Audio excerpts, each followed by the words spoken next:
So hi all, welcome back to the channel. അപ്പോൾ നമ്മൾ ഇന്ന് നോക്കാൻ പോകുന്നത് ആട് 3 എന്ന പടത്തിൻ്റെ അനൗൺസ്മെൻറ്റ് മുതൽ റിലീസ് ഡേറ്റ് വരെ എന്തൊക്കെ കാര്യങ്ങളുണ്ടായി, എന്തുകൊണ്ട് ഈ പടം ഇത്രയും ഒരു ഏകദേശം 8-9 വർഷം ഡിലേ ആയി എന്നൊക്കെ റീസണൊക്കെയാണ്.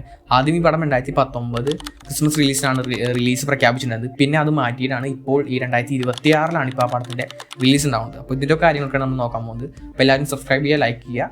So welcome back to the channel. Let's move to the video. Mithun Manuel Thomas ഇദ്ദേഹത്തിൻ്റെ ഫസ്റ്റ് ഡെബ്യൂട്ട് മൂവിയായിരുന്നു വാർഡ്. പക്ഷേ ബോക്സ് ഓഫീസിൽ ഈ പടം വൻ ഒരു ഫ്ലോപ്പായിരുന്നു. ആദ്യ പടം തന്നെ ഫ്ലോപ്പായിട്ട് പുള്ളിക്കാരൻ ഭയങ്കര ശോകമായിട്ടിരിക്കുകയായിരുന്നു. അതൊരു ഇൻ്റർവ്യൂവിൽ തന്നെ ഓൾറെഡി പറഞ്ഞിട്ടുണ്ട്. 2015 ഫെബ്രുവരി 6 ആടിൻ്റെ ഫസ്റ്റ് പാർട്ട് റിലീസാവുന്നത്, മിഥുൻ മാനുവലിൻ്റെ ഫസ്റ്റ് മൂവിയും. തിയേറ്ററിൽ ഫ്ലോപ്പായ ഈ ഒരു പടം അങ്ങനെ അവസാനം ടി വിയിൽ വന്ന ശേഷമാണ് ഈ ഒരു പടത്തിന് ഭയങ്കരമായിട്ട് റിസപ്ഷൻസ് ഒക്കെ കിട്ടി തുടങ്ങിയത്. കാരണം എല്ലാവരും കണ്ടു തുടങ്ങി. അപ്പോൾ എല്ലാവരും പറഞ്ഞു ഓക്കെ നല്ല പടമാണ്, ഇത് ഭയങ്കര ഒരു റിപ്പീറ്റ് വാല്യൂ ഉള്ള പടമാണ്, ഏകദേശം ഒരു CID മൂസ എന്നൊക്കെ വേണമെങ്കിൽ പറയാം. കാരണം ഇപ്പോഴും വന്നാൽ പോലും ആൾക്കാർ ഇരുന്ന് കാണാറുണ്ട് ഈ ഒരു മൂവി. കാരണം അത്ര അടിപൊളിയാണ് ആടിൻ്റെ ആ ക്യാരക്ടേഴ്സും ആ ഒരു വേൾഡിലൊക്കെ.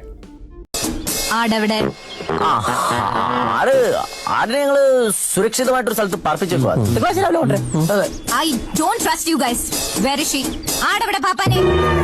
2015 മിഥുൻ മാനുവൽ തോമസിൻ്റെ ആദ്യ പടമായ ആട് ഇറങ്ങുന്നത്.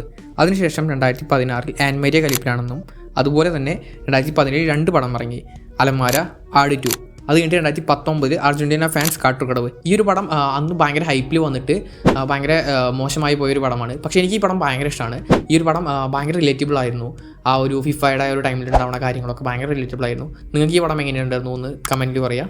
അതിനുശേഷം 2019 ക്രിസ്മസിന് ആട് 3 ആയിരുന്നു റിലീസ് പ്രഖ്യാപിച്ചിട്ടുണ്ടായത്. പക്ഷേ കുറച്ച് പ്രശ്നങ്ങൾ കാരണം സ്ക്രിപ്റ്റ് ഒന്നും കംപ്ലീറ്റ് ആവാത്ത കാരണം പടം റിലീസ് ആയില്ല. പക്ഷെ അതിന് പകരം 2020 ജനുവരി ആ ഒരു ടൈമിൽ വേറൊരു പടം ഇറങ്ങി. ആ ഒരു പടമാണ് മിഥുൻ മാനുവൽ തോമസ് എന്ന് പറഞ്ഞ ഒരു ഫിലിം ഡയറക്ടറിൻ്റെ കരിയർ എന്നെ മാറ്റിയത്, ആളിനെ ഇത്രയും പോപ്പുലാരിറ്റി ഒക്കെ കൊണ്ടത്. ആ ഒരു പടമാണ് അഞ്ചാം പാതിര. അത് കഴിഞ്ഞ് 2024 എബ്രാം ഓസ്ലർ. ആ ഒരു പടം ജയേട്ടന് ഭയങ്കരമായിട്ട് കംബാക്ക് ഒക്കെ കൊടുത്തിട്ടുണ്ടായിരുന്നു, ജയറാമിന്. ഓക്കെ, അത് കഴിഞ്ഞിട്ട് ഇനിയിപ്പോൾ 2026 ആട് 3 ഇറങ്ങുന്നുണ്ട്. സോ ഓക്കെ, നമുക്ക് ഇനി മെയിൻ പ്ലോട്ടിലോട്ട് വരാം. ആട് 2 22 ഡിസംബർ 2017 ആട് 2 റിലീസാവുന്നത്. അന്ന് ആ പടത്തിൻ്റെ ബഡ്ജറ്റ് എന്ന് പറയുന്നത് 4 to 10 CR സംതിങ് എന്താ കൊണ്ടാണ്. പക്ഷെ അന്ന് ആ ഒരു പടം കളക്ട് ചെയ്തെന്ന് പറയുന്നത് 30 to 40 കോടി റേഞ്ചാണ് പടത്തിൻ്റെ ഫൈനൽ കളക്ഷനായിട്ട് വന്നിട്ടുള്ളത്. ഇത് ഗൂഗിളിൽ കിട്ടിയതാണ്. അപ്പോൾ അതിൻ്റെ ഒരു ഇത് ഞാൻ ഇവിടെ കൊടുക്കുന്നുണ്ട്. ഓക്കെ, എന്നിട്ട് ഈ പടം 100 ദിവസം തിയേറ്ററിൽ ഓടി. അപ്പോൾ അതിൻ്റെ ഒരു ഗ്രാൻഡ് സെലിബ്രേഷനൊക്കെ ഉണ്ടായിരുന്നു.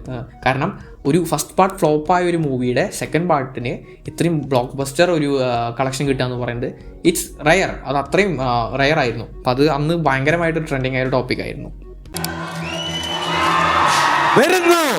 വയനാടൻ ചുലമിറങ്ങി ഷാജി പാപ്പൻ വീണ്ടും മലയാളക്കരയെ ഇളക്കി മറിക്കുവാൻ 2019 ബോക്സ് ഓഫീസ് ഹിറ്റുമായി ആട് 3.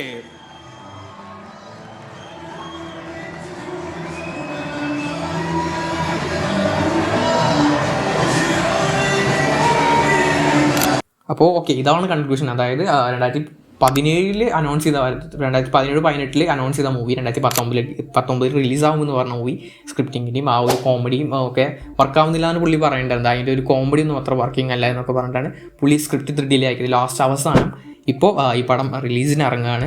എന്താവുമെന്ന് അറിയത്തില്ല. മേ ബി നല്ലൊരു ബോക്സ് ഓഫീസ് കളക്ഷനൊക്കെ കിട്ടും. ഇൻ കേസ് ഈ പടം ഹിറ്റ് ആവുകയാണെങ്കിൽ മാത്രമാണ് ഇതിൻ്റെ ഒരു അതായത് പാർട്ട് 1 ഇപ്പോൾ റിലീസ് ചെയ്യാൻ പോകുന്നത്. പാർട്ട് 2 ഉണ്ടാവുള്ളൂ എന്ന് പറഞ്ഞിട്ടുള്ളത്. നമുക്ക് എന്തായാലും 19 കാണാം. സോ ഇതൊക്കെയാണ് കാര്യങ്ങൾ. വീഡിയോ ഇഷ്ടപ്പെട്ടെങ്കിൽ ലൈക്ക് ചെയ്യാം. എനിക്കറിയാം ഭയങ്കര ശോകം മാറുന്നത്, ഞാനൊരു റഷിൽ ചെയ്ത പരിപാടിയാണിത്. സോ നെക്സ്റ്റ് വീഡിയോ ഇട്ടിട്ട് ഞാൻ കുറച്ച് ഇമ്പ്രൂവ് ചെയ്യാൻ നോക്കുന്നതായിരിക്കും. സോ സബ്സ്ക്രൈബ് ചെയ്യുക. അതുപോലെ നിങ്ങൾക്ക് ഒപ്പീനിയൻസ് എന്തൊക്കെ ഞാൻ പറയണം അങ്ങനത്തെ കാര്യങ്ങൾ, അതായത് ഞാൻ എന്താ ഉദ്ദേശിക്കുന്നില്ല. അപ്പോൾ അതൊക്കെ ഉണ്ടെങ്കിൽ പറയാം. So see you on next video. Bye.